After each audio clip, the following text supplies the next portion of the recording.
अस्सलाम वालेकुम नाज़रीन, नवां ॾिसी रहियो HRJDO न्यूज़ ऐं मां आहियां वज़ीर उंदड़। पूरे सिंध जी आन नवाब वली मोहम्मद शहर जो आम बुनियादी सहूलतुनि खां महरूम, जॾहिं त ड्रेन सिस्टम मुकमल तौर नाकाम ऐं सफ़ाई न हुजण जे करे गटरनि जो गंदो पाणी घर में बीठल। वधीक ॾिसूं था HRJDO न्यूज़ जो रिपोर्टर जावेद जी हीअ रिपोर्ट। नाज़रीन, अॼु मां नवाब वली जे ड्रेनेज सिस्टम ते मौजूदु आहियां। 2,80,00,000 जी स्कीम ते मौजूदु ही ड्रेनेज सिस्टम अञा मुकमल न थी सघियो आहे। नाज़रीन, मां तव्हांखे इहो ॿुधाईंदो हलां, नालनि जी सफ़ाई न थी सघी आहे, अञा रस्ता पका न थी सघिया आहिनि। अचो त नाज़रीन, हितां जे माण्हुनि सां अवां जी ॻाल्हि ॿोल करायूं था। जीअं त वाह, ॾिसो त नालनि जो को बि कमु न थियो आहे हिन वक़्त ताईं। को बि जेके ठेकेदार आया आहिनि हिते कमु थियो आहे, नवाब काफ़ी गलियुनि जो कमु थी वियो आहे। हीअ मेन गली आहे।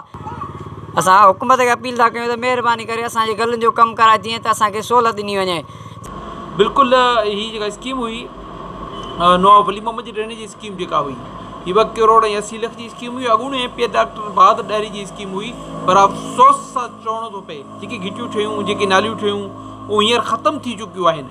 जॾहिं ताईं इहा स्कीम मुकमल न थी आहे, इतला मिलिया आहिनि त अञा 50 लख हिन स्कीम जो रहियल आहे, जंहिंमें गंदे पाणी जा तलाउ जेके नए सिरे सां ठहिणा आहिनि, पर उहे अञा ताईं कोन ठहिया आहिनि ऐं उहे तमामु ताख़ीर थी रही आहे। इन में जंहिंजे करे शहरनि में बेचैनी छायल आहे।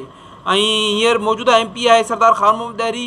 असां हुनखे अपील कंदासीं त ख़ुदारा इन स्कीम ते नज़रसानी कई वञे ऐं जेका रहियल रक़म आहे उहो जल्द जारी कई वञे ऐं जेको गंदे पाणी जा तलाउ आहिनि उन जो कमु चालू कयो वञे ऐं जेके घिटियूं रहियल आहिनि ऐं जेके नालियूं रहियल आहिनि उन्हनि जो बि कमु चालू कयो वञे त जीअं शहर जो निकाल दुरुस्त थिए।